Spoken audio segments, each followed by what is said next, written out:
उन्होंने हमसे बोला कि महाराज जी आप भागवत क्यों नहीं पढ़ते। भागवत में भी तो ये व्याख्या है सारी।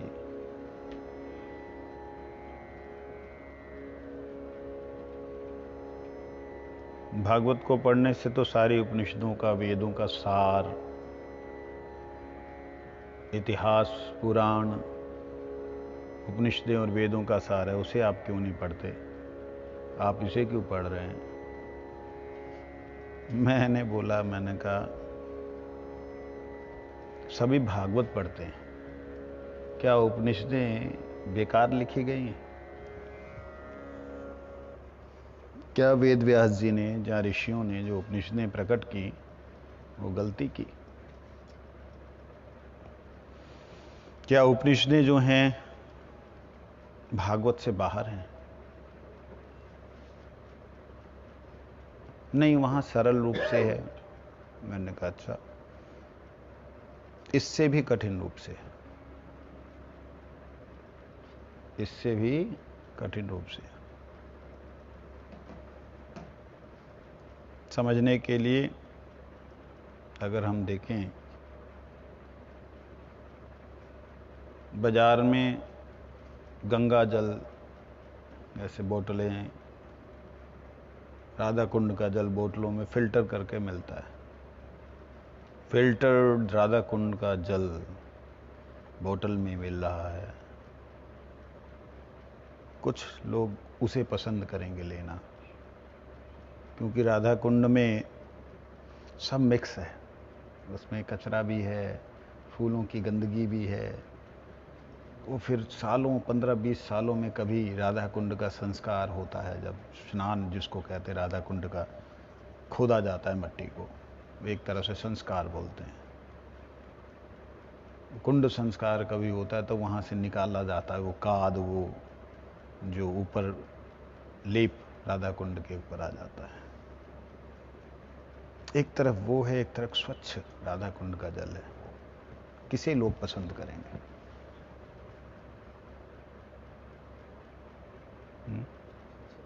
स्वच्छ कुंड। लेकिन मेरे जैसा व्यक्ति राधा कुंड के उसी जल को लेना चाहेगा जिस अवस्था में, जैसी अवस्था में वो पीला सा, हरा सा, काला सा दिखता है। तो अलग अलग रुचि है। जिन ऋषियों की वाणी को सर्वोपनिषदो गावो दुग्धा गोपाल नंदना पार्थो वत्स सुधीर भोक्ता दुग्धम गीतामृतम महत, सारी उपनिषदों को एक गाय का रूप बोला है। और कृष्ण को कहा है कि अगर सारी उपनिषदें गाय हैं तो कृष्ण गोपाल हैं, जो उनके दूध को निकाल करके सुधीर भोक्ता, जो बछड़ा है वो है कौन? अर्जुन। अर्जुन के बिना मुंह मारे जैसे गाय उतारती नहीं ना, तो भगवान ही मानो सर्व उपनिषद है। 108 उपनिषदें जो कि मूल रूप से थी, लोगों ने 1100, 1200, 1000, ना जाने कितनी कितनी उपनिषदें हर किसी ने लिख दी, लेकिन 108 मूल उपनिषदें जो थी, वही 108 उपनिषदें 108 भगवान की पटरानियां बनी। वेदों की 16,000 ऋचाएं हुआ करती थी, जो इस वक्त सिर्फ 500 कुछ ऋचाएं बची हैं। वो 16,000 ऋचाएं 16,108 के रूप में भगवान की सेवा में आई। वही 16,000 दंडक वन के ऋषिगण थे, जिनकी वो ऋचाएं थी, जिन्होंने अर्चना की, जिन्होंने प्राप्ति की। वो सारा कुछ उपनिषदों में है। उसका निचोड़ निकाल करके भगवान ने दे दिया, तो हम क्यों उपनिषदों को पढ़ें? बात है ना। तो क्यों नहीं भगवत गीता को पढ़े? ये प्रश्न आते हैं, और आना स्वाभाविक भी है। सार को लो, आसार को क्यों लो? ये आसार नहीं है, गाय आसार नहीं है। गाय से ही दूध निकला है गीता। लेकिन क्या होता है कि अगर हम बिल्कुल ही वेद शास्त्रों को ध्यान ही नहीं देंगे, हम धार्मिक होकर के ध्यान नहीं देंगे, तो ध्यान कौन देगा? नहीं, शॉर्ट लाइफ है, छोटी सी लाइफ है, तो हरि नाम करो ना भाई, श्रवण करो, हरि नाम करो। घंटा भर तो श्रवण करना है, 1 घंटा अगर आप श्रवण करके अपना हरि नाम करते हैं, ठीक है, करो। लेकिन इन ऋषियों ने हमें जो दिया है उसको बिना समझे, जैसे कि हम लोग पूरे विश्व के अंदर अगर भारतीय संस्कृति के अगर इतिहास को किसी ने संरक्षित रखा है शास्त्रों के रूप में, वो गीता प्रेस गोरखपुर है। गीता प्रेस गोरखपुर भी जहां पे जाकर के हाथ जोड़ दे कि भाई ये चीज समझ में नहीं आ रही, उसके ऊपर चर्चा चल रही हो, तो बहुत बड़ी बात है ना? तो उसके ऊपर भी हमारे गुरुजनों ने बोला है।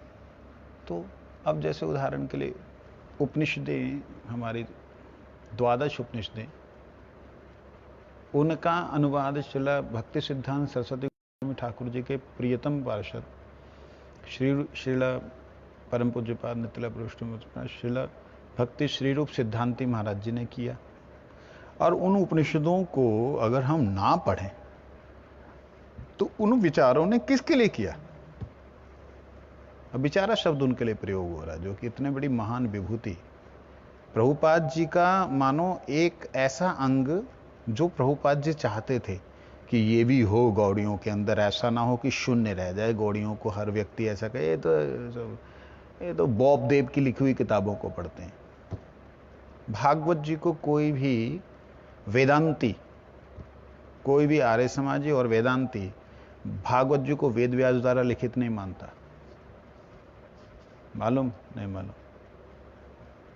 वो बोलते हैं बोप देव के द्वारा लिखित है, लेकिन ये गलत है। बोप देव के द्वारा लिखित नहीं है। बोप देव ने एक कृष्ण लीला बोल करके, कृष्ण के जो उनकी लीलाएं हैं उसको उन्होंने कृष्ण चरिता ऐसा कुछ, या कृष्ण लीला ऐसा कुछ उन्होंने एक ग्रंथ लिखा था कि जिसमें केवल मात्र कृष्ण की लीला थी। उसको वो बोपदेव ने लिखा था, लेकिन बड़ी चालाकी से दयानंद सरस्वती ने उसको भागवत से जोड़ दिया, बड़ी चालाकी से, और बड़े से प्रश्न खड़े कर दिए कि भागवत जो है वो किसने लिखी। बड़े प्रश्न किए। कहते भागवत जो लिखी थी वेद व्यास जी ने, कहानी ऐसा, उनके शब्द में बोल रहा हूं, नोट कथा। उन लोगों के जो शब्द हैं वो सुन करके आपको थोड़ा सी तकलीफ भी होगी, नहीं मेरे शब्द नहीं है, क्षमा करना। कहते जो कहानी बनाई गई कि वेद व्यास जी ने भागवत लिखी, भागवत लिखने के बाद उन्होंने सुखदेव को सुनाई। सुखदेव को कौन सी भागवत सुनाई? जो सुखदेव राजा महाराजा और इन सब चीजों से निकल गया है, जो सुखदेव ब्रह्म ज्ञानी है, उसको अगर वापस खींचा किसी ने, तो वो कौन सी भागवत थी, जहां कौन से शब्द थे जिनसे खींचा? तो कहते उसी कहानी के अनुसार ऐसा बताया जाता है कि उनको भगवान कृष्ण की कोई लीला ने खींचा। अहो बकी स्तन जनस्तन कालकूटयो, आगे कि वो वकी को जिन्होंने अपना धात्री गति, धाया की गति प्रदान की। धाया जानते हो, माँ होती है ना, तो माँ की सेवा में जो रहती है, दाई जिसको कहते हैं। दाई शब्द जमता नहीं, दाई तो यहाँ हमारे यहाँ पंजाब में तो बच्चे के जन्म के समय आती, उसके बाद उसका कोई काम नहीं होती। धात्री गति जो है अलग होती। धात्री गति होती जैसे माँ ने दूध पिलाया, माँ किसी और सेवा में है, तो अगर बच्चे को जरूरत पड़ी तो बच्चे को अपना दूध पिला दे, उसे धात्री गति बोलते हैं। वो धाया की गति। भगवान ने जिस पूतना को मारने के लिए उसको धाया की गति प्रदान की, ऐसे कृष्ण को छोड़ करके कहते किसकी और उपासना करें? कहते इस शब्दों से वो खींचे आए वापिस। ठीक है, जो ऐसे शब्दों से खींचे आए, क्या उन्होंने ये ध्रुव ये जितने भी और चरित्र हैं उन सबको पढ़ा वहां पे? जहां उन सबको सुना वहां पे। अगर उन सबको सुना तो भागवत जी में सुखदेव का नाम कहां से आया?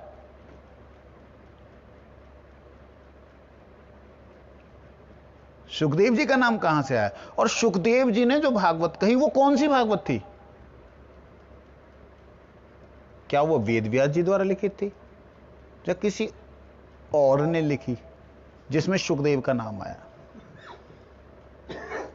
फिर उसके बाद में भागवत, समझने वाली बात, भागवत जो है वो एक ऐसी अवस्था में प्रकट हुई है, एक ऐसी अवस्था के बाद बोली गई, एक ऐसी अवस्था के बाद उसको इस जगत में दिखलाया गया कि परीक्षित महाराज मरने वाली हालत पे हैं, मतलब कि पांडव वगैरह सारे जा चुके।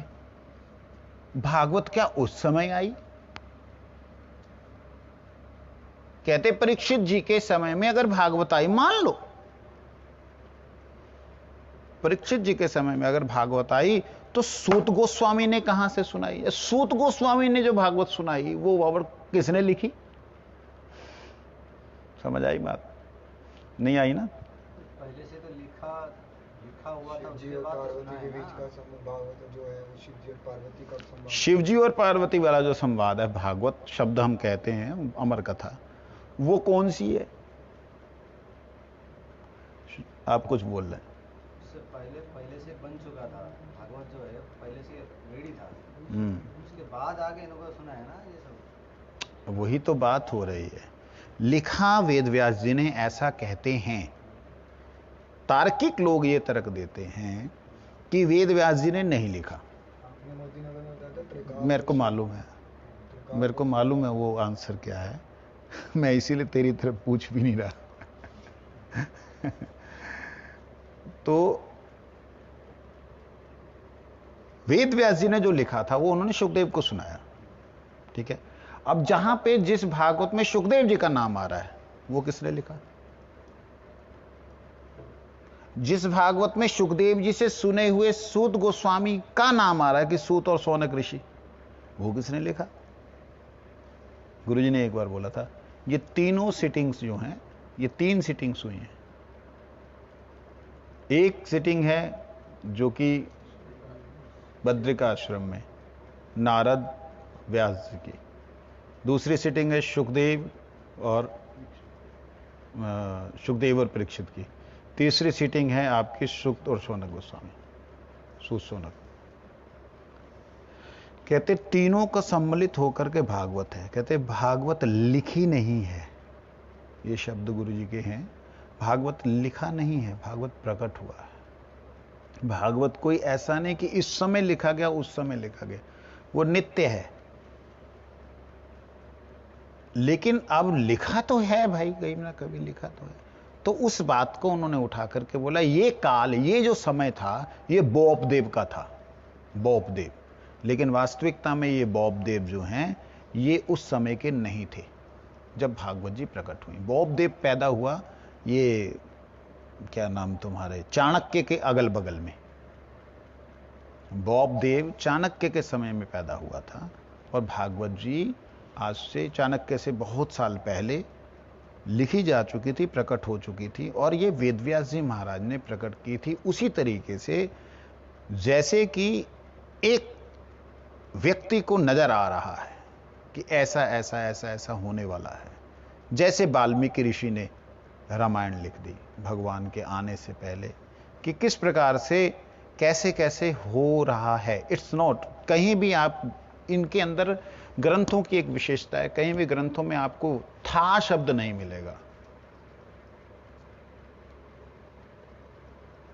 वर्तमान काल में दिखता है, जो भी पढ़ेंगे वर्तमान। आप नॉवल पढ़ते हैं, कभी कोई नॉवल पढ़ा कोई नॉवल? नहीं, पढ़ के देखना।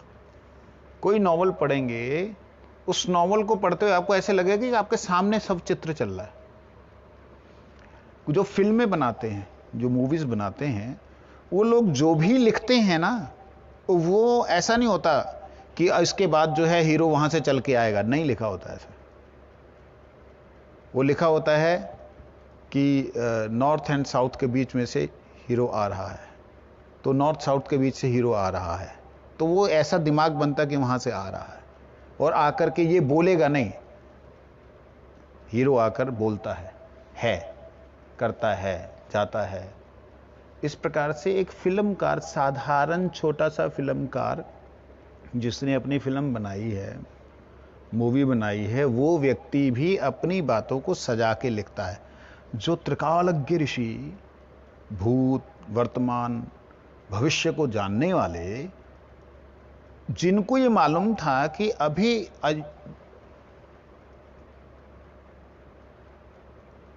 युद्ध क्षेत्र के अंदर भगवान भगवत गीता कहेंगे, जिनको ये मालूम था, और इसको सुनानी बड़ी जरूरी है धृतराष्ट्र को, अंधे को, जिन्होंने पहले ही संजय को नेत्र दे दिए, जो त्रिकालज्ञ हैं, जो सब कुछ जानते हैं।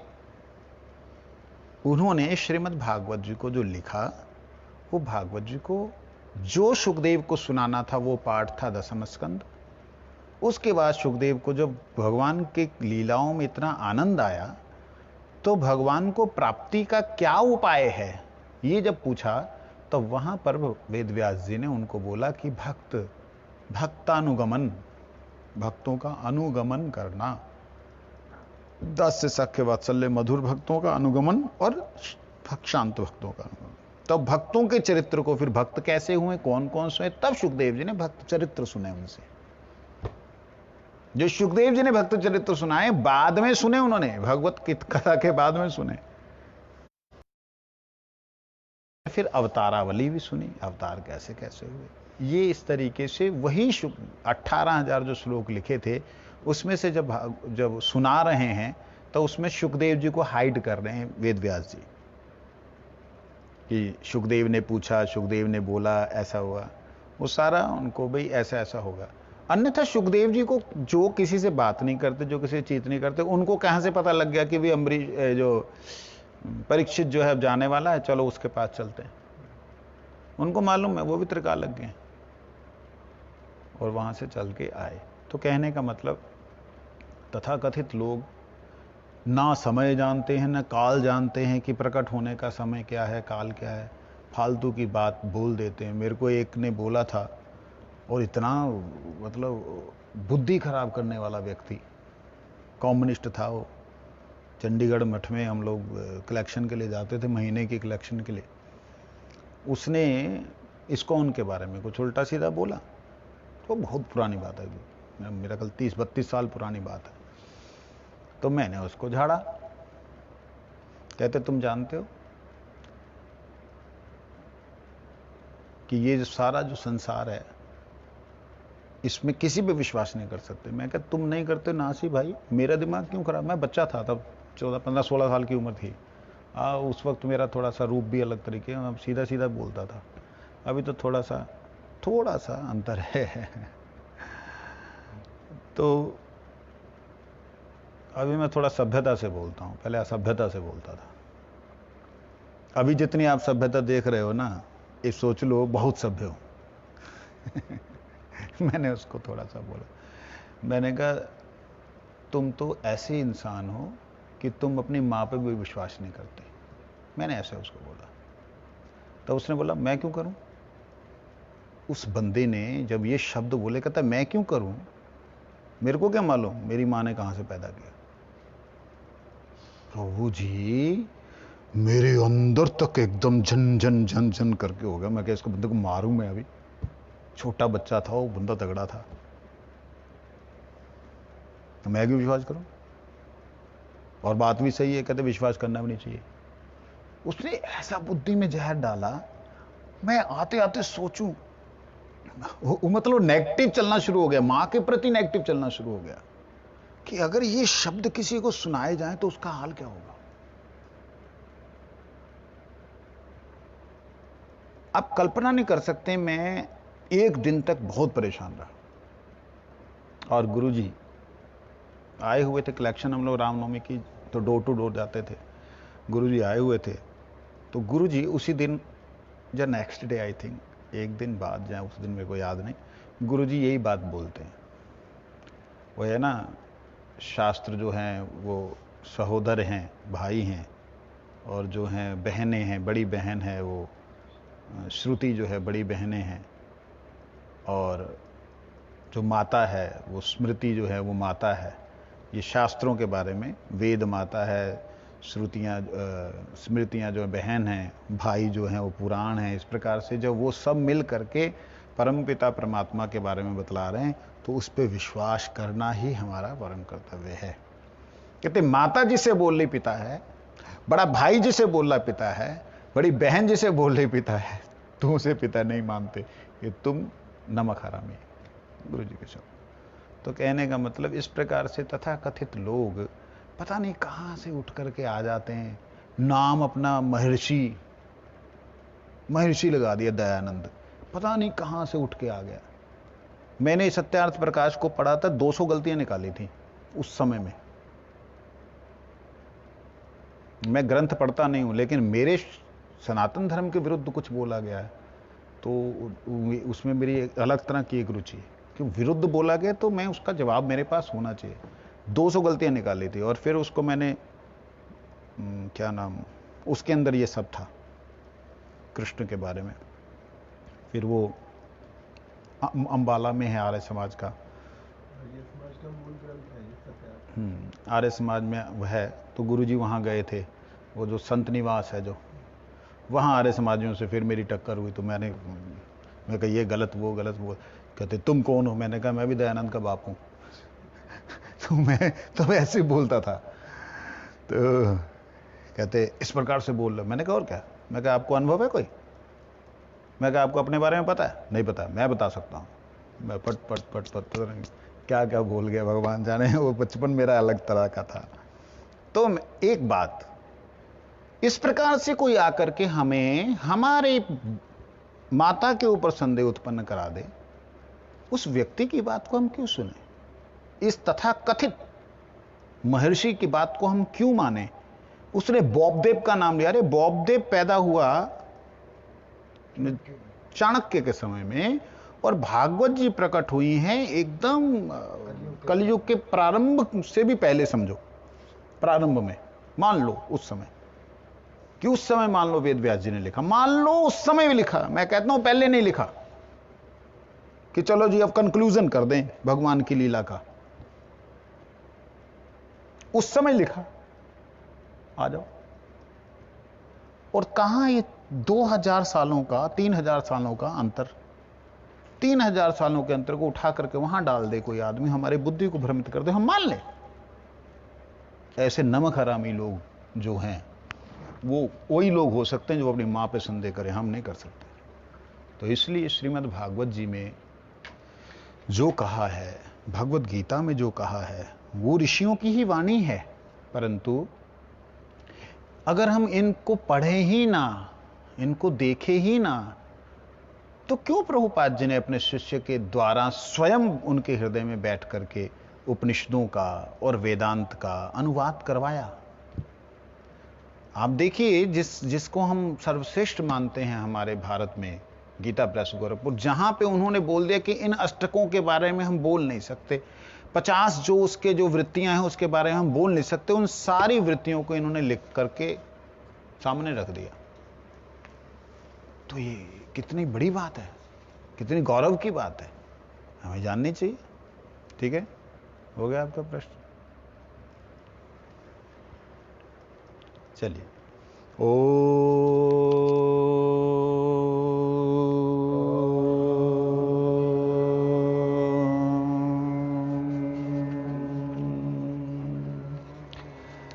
सहना भवतु सहनो भुनक्तु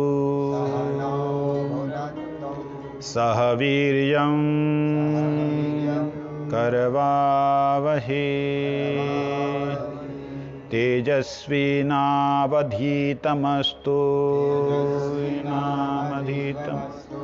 मा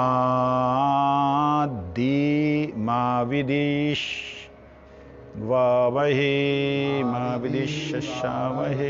ओम शांति शांति शांति। हम लोगों ने कल से आज वो लाए आप, उसका जेरोक्स किया तुमने? नहीं किया ना? कर सकते थे बैठे बैठे, उसको तो कंप्यूटर से लगाने की जरूरत नहीं थी।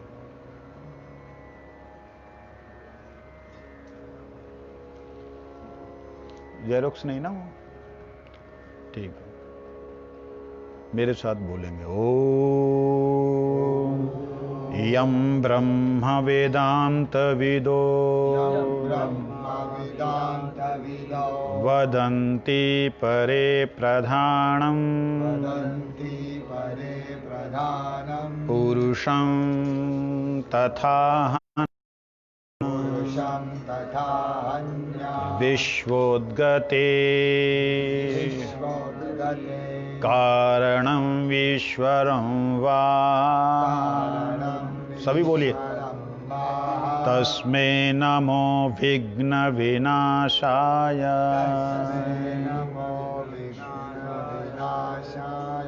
हमारे गुरुजनों ने ये वेदों के मंत्र को हमारे अर्चन विधि में लिखा है, ये ऋग्वेद का मंत्र है। ओम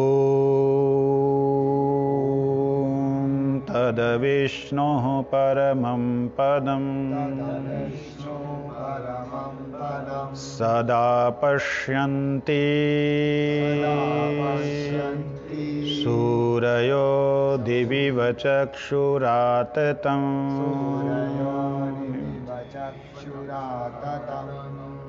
ओम तद्विष्णुः परमं पदं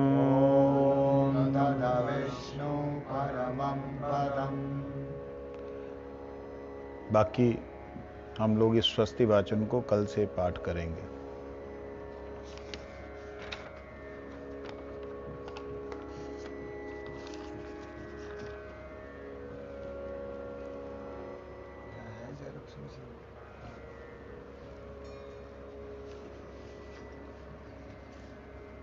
यहाँ हमारे परम पूज्यपाद सिद्धांति महाराज जी ने जो वर्णन किया है वो समझने लायक है, देखने लायक है।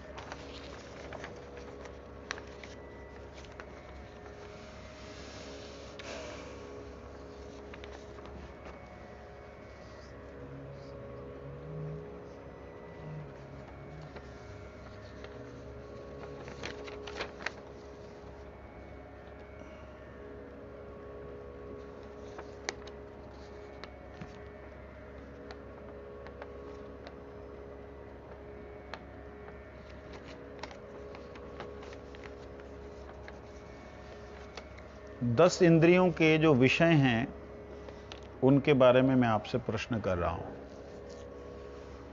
विषय तो 5 ही हैं, रूप रस गंध शब्द स्पर्श, लेकिन 10 क्यों कहे गए? 5 कर्मेंद्रियों के भी क्या कोई विषय हैं?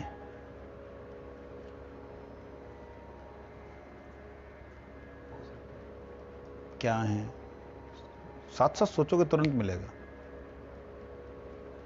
कर्म इंद्रियों के विषय कर्म है, हाथों का कर्म करना, पैरों का कर्म करना, वाणी का कर्म करना, ये इनके विषय हैं। एक तरह से इन्हें इनका विषय कहा जा सकता है। विषय मतलब कर्म कहा जा सकता है। 5 ज्ञान इंद्रियों के विषय, 5 कर्म इंद्रियों के कर्म, कितने हो गए? 20।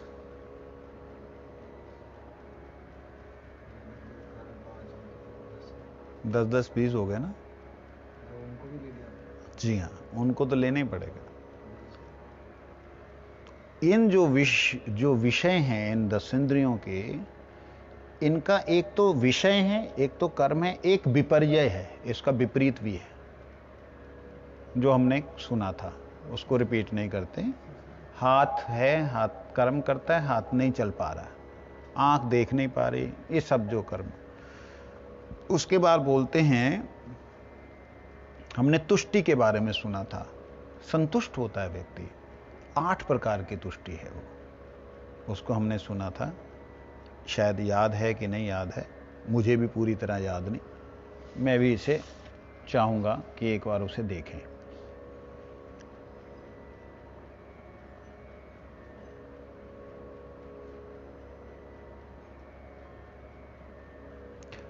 कहते हैं जो तुष्टि है वो 5 प्रकार के जो विषय हैं उनसे हमारी निवृत्ति होना।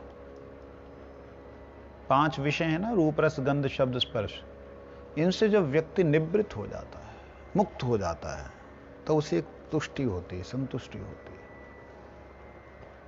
एक अद्भुत संतुष्टि होती है। देखते हुए भी देखता नहीं, निवृत्त हो गया उनसे, तो निवृत्ति में एक तुष्टि है, विषय निवृत्ति। और पंचविध प्रकृति का उपादान कारण। प्रकृति का उपादान कारण क्या होता है? प्रकृति किससे उत्पन्न हुई है? प्रकृति, सारी सृष्टि किससे उत्पन्न हुई है? वो 5 प्रकार के उपादान कारण है। क्या है वो? उपादान मतलब जहां से, जिससे जब हुआ उसे उपादान कहते हैं, मतलब मूल कारण जिससे हुआ। बोलो। 5 प्रकृति के उपादान कारण। ये वाली प्रकृति सारी टोटल, यही सारी टोटल के अंदर ही आती है ना ये।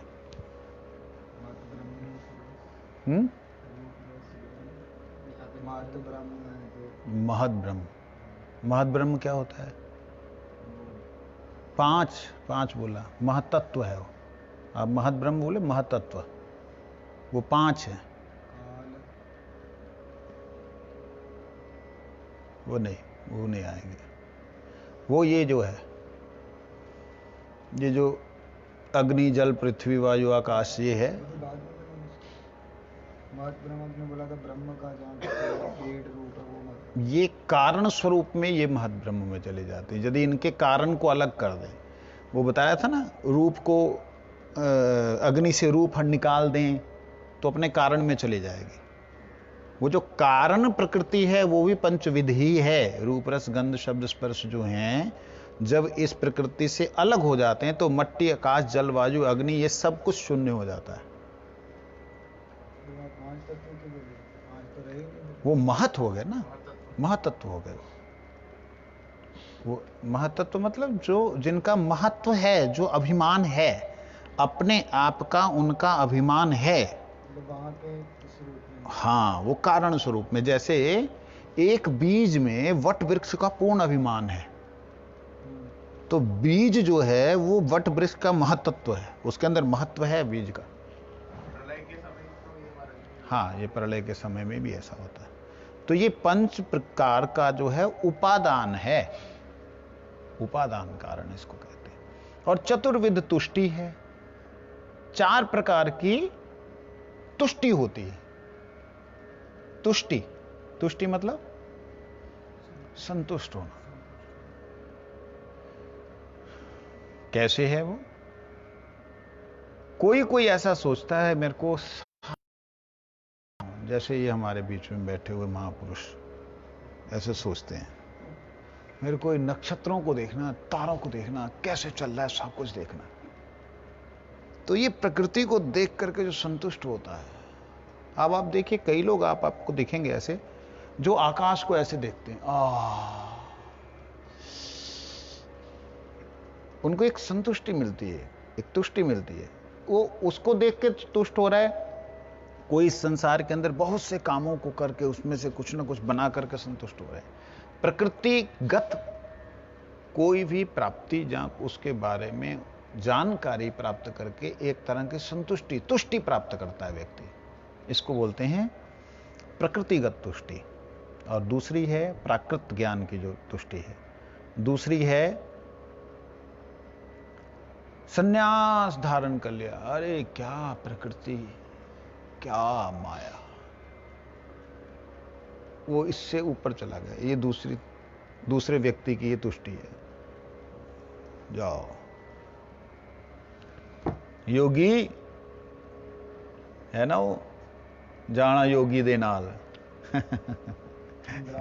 मैं योगी दे नाल योगी मेरे नाल मैं तो जाना योगी दे नाल। कन्ना मुंदरा पा के मत्थे तिलक लगा के, मैं तो जाना योगी देना। तो कहते सन्यास का चिन्ह धारण करके सोचता भाई अब बस हो गया, अब छोड़ो, बड़ा कर लिया, सब कर लिया। जैसे हमारे कई मित्र लोग सोच रहे हैं कि अब बस गिरिराज जी की शरण में आ जाए। उसके बाद में कोई अपने मन में सोचता है चलो जो भी है अभी फंसे हुए हैं, ठीक है, रब जो निकालू काल क्रम से, कभी काल के कई फेरे में आके निकल जावांगे, चलो जो भी है बस ठीक है। ऐसे भी लोग हैं, वो भी संतुष्ट हैं, लेकिन उनको भजन पूजन कुछ नहीं लेना देना, ओ जब निकलना हो जाए निकल जाएगा, ठीक है, आपा संतुष्ट है, बस रब ने जितने रखा है बस, परमात्मा का अवहेलना भी नहीं कर रहा, संतुष्ट है। और कहते हैं चौथा व्यक्ति जो है वो भाग्य के ऊपर होता है निर्भर, लेकिन परितृप्त होता है। ये तीसरा जो है ये काल के ऊपर निर्भर होता है कि मुक्ति एक ना एक दिन मेरी, जब काल क्रम से मेरे कर्म खत्म हो जाएंगे, हो जाएगी, चल रहा है। एक जो है वो संतुष्ट होता है भाग्य पे, मेरे भाग्य में जो है वो मेरे को मिलना है, बस ठीक है, जो मेरे भाग्य में मिला है उसमें संतुष्ट होना। हर कोई संतुष्ट नहीं हो सकता। भाग्य में जब मालाएं मिलती तब तो ठीक है, जब गाली मिलती तब बुद्धि खराब हो जाती, बड़ों बड़ों की, मेरी भी हो जाती। लेकिन नहीं, उस समय में अपने आप को, अपने ऊपर आई हुए कोई भी अत्याचार को अगर मैं सहन नहीं कर पाता तो मेरा कोई भी संन्यास धारण करने का, धर्म का कोई भी लाभ नहीं। अपने ऊपर आए हुए अत्याचार और धर्म को तो, अधर्म को तो मैं सहन कर लूंगा, अत्याचार को, लेकिन धर्म के लिए आया हुआ, भगवान के बारे में आए हुए उन सबको सहन करना संभव नहीं है, चाहे वो कितने भी बड़े प्रवक्ता क्यों ना हो। अगर वो भगवान के बारे में इस प्रकार से अपशब्द बोलेंगे, बलदेव जी के बारे में, मेरे इष्ट देव के बारे में, इतने बड़े प्रवक्ता, 9 जाने एक एक शब्द के ऊपर 10-10 दिन बोलने वाले प्रवक्ता, मुरारी बापू, कहां से बुद्धि खराब हुई, जहां तो पी रखी होगी कि उनको बस केवल वही नजर आ रहा होगा। अरे मधुपान शब्द का अर्थ क्या होता है पता ही नहीं उन लोग को, मेरे समझ ही नहीं आ रहा। इतने बड़े विद्वान, मधु शब्द का अर्थ नहीं आता समझ। मधु मतलब होता है मधु, शहद में एक नशा होता है, शहद में एक नशा होता है। उसको जब कदम के फूल के साथ में, उसके कदम के फूल के रस के साथ में जब मिला के पीते हैं तो एक सात्विक नशा है, उसमें गुरूर होता है। कहते 24 घंटे शराब पी के बैठा रहा, बताओ खोपड़ी नहीं काम करती भाई, तुमने एक दिन पी, तुम्हारी बुद्धि खराब हो गई एक दिन में। दाऊ जी के लिए बोले 24 घंटे पी के बैठा, मेरी समझ में नहीं आ रही, मैं हैरान हूं। लेकिन ठीक है, दाऊ जी के बारे में बोला है, उन्होंने स्वतंत्रता दी है दाऊ जी ने बोलने की, भाई बोल लो। लेकिन इस प्रकार से तथाकथित इतने बड़े विद्वान जिनको सारा विश्व मानता है, कोई साधारण व्यक्ति नहीं है वो, उन्होंने जिस परिप्रेक्ष्य में भी बोला, मैंने पूरा लेक्चर सुना, ये तो 4-5 लाइनें सुना रहे हैं, पूरा लेक्चर मैंने सुना। वो जो परिप्रेक्ष्य बोलना चाह रहे हैं, जिसको रखना चाह रहे हैं, गलती से उन्होंने जो शब्द बोल दिए उनको दोहरा रहे हैं बार बार, ये गलती उनकी सबसे बड़ी हुई। वो ये कहना चाह रहे हैं कि भगवान कृष्ण ने जो संपूर्ण विश्व के अंदर स्थापना की जिस धर्म की, वो अपनी द्वारिका में नहीं कर पाए। कहते ये कैसी सक्सेसनेस हुई, हालांकि ये उल्हाना गोपियों ने, जहां रुक्मणी इत्यादि ने, उन लोगों ने दिया उनको, ये है शास्त्रों में, ये बात है, इसमें कोई दो राय नहीं। कहते देखिए इतने भगवान दुखी हुए कि उन्होंने कहा कि भाई इनमें से एक भी बचना नहीं चाहिए, पूरे यदुवंश को नाश करके गए, द्वारिका डुबो के गए, क्योंकि इतना ज्यादा अत्याचार वहां होने लग गया था। तो ये बात तो सत्य है, ये बात में कोई आपकी मतलब मुरारी बापू की इस बात में कोई दोष नहीं है। लेकिन तुम इस प्रकार से बेवकूफों वाली बात बोलोगे, मतलब मान लिया कि तुम जो है, सॉरी तुम नहीं बोलना चाहिए, आप बोलना चाहिए, मान लिए कि मैं तो असभ्य ना बनूं, आप असभ्य बन गए तो मान लिए कि आप जो है वो कवालियां सुनते सुनते कभी दारू मार गए होंगे। हो सकता है भाई, आपकी आदत है पुराने नगमे सुनने की, हो सकता है कि आपने कर लिया हो और आपका बुद्धि खराब हो गई। अरे उस बुद्धि खराब होने से आप मेरे बलदेव जी को, कृष्ण को, उनके पूरे वंश को आप इस प्रकार से बकवास कर जाएंगे, ये उचित नहीं है, ये बेवकूफों वाली बात है। हम लोग असभ्य नहीं होते हैं, इसका कारण है कि हम उस परम प्रतिष्ठित, मर्यादित और अमर्यादित पूर्ण पुरुषोत्तम श्री कृष्ण के अधीन है। हम इसलिए जो है भक्तों का वचन को भी तो रक्षा किए। कुंती ने तो श्राप दिया था, इस तरह मेरा वंश मेरे सामने 100 लड़के खत्म हो गए। गांधारी तो भक्त थे भगवान के, तो ना वो तो वचन रक्षा किए। वो एक बात है, यदुवंश नाश हो गया। वो एक बात है। और दूसरी बात यह है कि भगवान जब आते हैं तो अपने पूर्ण आवेश के साथ आते हैं, पूर्ण अवयवों के साथ आते हैं, और जब जाते हैं तो पूर्ण अवयवों के साथ ही जाते हैं। सिस्टम है आने जाने का उनके। अब राष्ट्रपति आया, प्रधानमंत्री को यहां छोड़ गए हमारे गोवर्धन में भी, तू यहीं पे रह, ऐसा होता है? कॉमन सेंस है ना ये भाई। राष्ट्रपति अगर आएगा, उसके साथ प्रधानमंत्री आया, उसके साथ मुख्यमंत्री आया, उसके साथ और जो सारे बड़े बड़े गवर्नर्स आ गए, कितने बड़े बड़े गवर्नर, सारे अपने यूपी का गवर्नर आ गया, हरियाणा का गवर्नर आ गया, सर हम भी चलते हैं, चलो जी चलते हैं, उत्सव है जी, चलो जी। वो आगे आ करके मनाया, मनाने के बाद चले गए। फिर हमारा वही जो हवलदार है ना, वही हमको डंडा लेके दिखाता है। अरे ये जो माया का दुर्ग है, इस दुर्ग के अंदर दुर्गा के अधीन जो है वही रह सकते हैं। एक भगवान ने लीला रची, माना, ये बात शास्त्र में है, उसे मानना पड़ेगा। मैं कभी भी शास्त्र की बात को टेढ़ा मेढ़ा करके, जिस प्रकार इन्होंने बेवकूफ़ी की, सॉरी माफ़ करना, इन्होंने जैसे ऐसी अभद्रता की, मैं ऐसी अभद्रता नहीं करता। शास्त्र में लिखा है वो बात सही है। उस वक्त उनका अत्याचार, दुराचार इतना फैल गया था यादवों का कि कृष्ण ने कहा कि इनका नाश होना चाहिए, और वो बहाना बनाया गांधारी का और वो ऋषि का, मुसलम कुलनाशनम बात कही। लेकिन मैं हैरान हूं, एक और बात उन्होंने कही कि भगवान कृष्ण ने उपले मंगवाए। पता नहीं इन्होंने कहां से पढ़ लिया। कहते हैं गोबर की पाथियां मंगाई हैं, उपले। 25 गाड़ी, बैलगाड़ी, इन्होंने पढ़ा होगा, पता नहीं कहां से, इनके शायद चाचा जी ने लिखा होगा। 25 गाड़ी बैल की, 25 गाड़ियां बैल की, मजाक नहीं कर रहा हूं, लिखा होगा इन्होंने। भर भर के गोबर की पाथियों की मंगाई कि मेरे को ब्रज की गाय का ही गोबर मिले, अंतिम क्षण में मेरा शरीर उसमें जलाया जाए। अरे ज्ञान का कोई मतलब, मैं हैरान हूं कि इनको पढ़ना नहीं आता है क्या? कहां लिखा है ये? भागवत जी में लिखा, महाभारत में लिखा, किस जगह लिखा है? दिखा दीजिए कि भगवान ने शरीर छोड़ा और उसके शरीर को जलाया गया।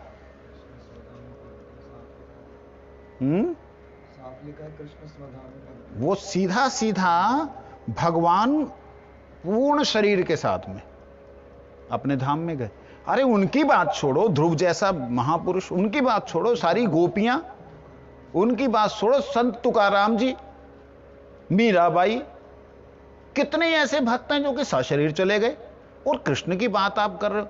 मतलब ये नशे का इतना गंदा प्रभाव होता है, मेरे को मालूम नहीं था कि ऐसा कोई व्यक्ति नशा करके भगवान के बारे में भी ऐसा बोल सकता है। मेरे को ऐसा विश्वास नहीं था। है? नहीं, मेरे को कुछ लग रहा है कि गांजा फांजा कुछ ऐसा नशा किया होगा, कुछ स्मैक स्मोक ली होगी। मैं तो मतलब, क्योंकि भगवान के बारे में इस प्रकार का अपवाद करने वाला व्यक्ति वो किस प्रकार से सही हो सकता मुझे नहीं मालूम। होश में नहीं किया उन्होंने। हो सकता है कि कुछ उनके मुख से गलत निकला और उस गलत को उन्होंने प्रूफ करने के लिए और बातों को जोड़ दिया। मुझे ऐसा लगता है, कई बार अक्सर होता है ना कि कोई व्यक्ति के मुंह से कोई गलती निकल जाती तो उसको छुपाने के लिए 100 बातें और जोड़ देता है। वो ऐसे मुझे लगता है उन्होंने गलती की है। भगवान उन्हें क्षमा करें, हम तो क्षमा कर ही रहे हैं, भगवान उन्हें क्षमा करें। तो कहने का मतलब यहां पर ये जो भाग्य के ऊपर छोड़ देते हैं वो। और एक कहते हैं विषय का अर्जन, विषय का इकट्ठा करना, उसका रक्षा करना और उसको विशेष रूप से साथ यत्न करना, और विषय, प्रसंग और हिंसा, ये दोष हैं विषय के। विषय के दोष कितने हैं? जो हम विषय ग्रहण करते हैं उनके दोष हैं कि उनको इकट्ठा करना, सबसे पहले हम काम शुरू करते हैं, जितना जरूरत है उससे ज्यादा इकट्ठा करना। मेरे एक मित्र हैं, यहीं बैठे हुए हैं, उनकी बात बड़ी अच्छी मुझे लगी। कहते मारे की करना, 2 रोटियां खानी, वो होर करना की है। कहते लोग बता रहे थे, कहते कि लोग, मैं हैरान हूं, लोग 50-50 हजार रुपये कमा के भी नहीं जोड़ पाते। मेरे को 10,000 मिलता है, मैं 10,000 में मेरे पूरे घर का खर्चा हो जाता, माँ है, पिताजी हैं, सब खर्चा हो जाता, दवाई दारू जो भी चाहिए होती सब कुछ हो जाता है। उसके बाद में 1-1.5 रुपये हम बचा लेते। कहते मेरे को आज ही 50,000 की नौकरी मिले मैं नहीं करूंगा। मैं क्यों भाई? कहते मेरे को कीर्तन करने के लिए मौका नहीं मिलेगा, मैं फ्री तो हूं आज। ये होती संतुष्टि, तृप्ति।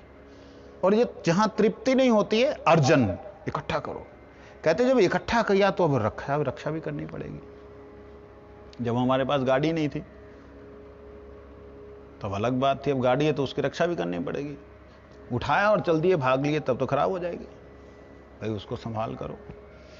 कहते रक्षा करते समय अतिशय यत्न, अतिशय यत्न वाला बड़ा खतरनाक होता है। अतिशय यत्न, जैसे मेरे कमरे में तो आप लोग जो भी घुस जाते हो, कोई भी जाकर के कुछ भी उठा लेता है, कर लेता है, कोई बात नहीं। लेकिन किसी के आप कमरे में जाओगे ना, उनकी किसी चीज को उठा, रख वहां रख, हाथ किधर है। अतिशय यत्न करना मतलब जहां जो चीज रखी थी वहां रख, नहीं तो लड़ाई हो जाएगी। ऐसे होते ना कई लोग घरों में, यहां से कहां गई चीज, अतिशय यत्न करना। और कहते हैं विषय प्रसंग, और जिसका यत्न कर रहा है उन विषयों का प्रसंग जब करता है, प्रसंग मतलब उन विषयों को भोगता जब है, और अगर उस भोग में बाधा पड़े तो हिंसा हो जाती है। ये होता है अर्जन रक्षण, अतिशय यत्न और विषय प्रसंग, और उस प्रसंग के साथ में हिंसा।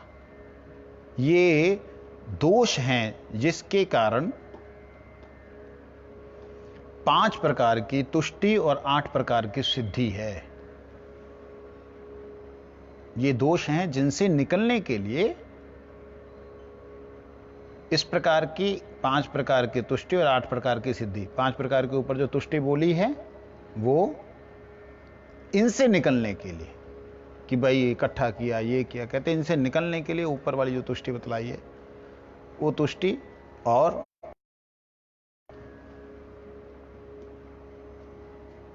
अच्छा, ये क्षमा करना, ये जो बोला उन्होंने 5 विषय निवृत्ति, ये 5 विषयों से निवृत्ति, ये विषयों का अर्जन करना, रक्षण करना, अतिशय यत्न करना, विषयों के प्रसंग, उसमें विषयों में लिप्त होना, और हिंसा, विषयों के कारण से हिंसा करना, ये विषयों से निवृत्ति रूपी सुख है।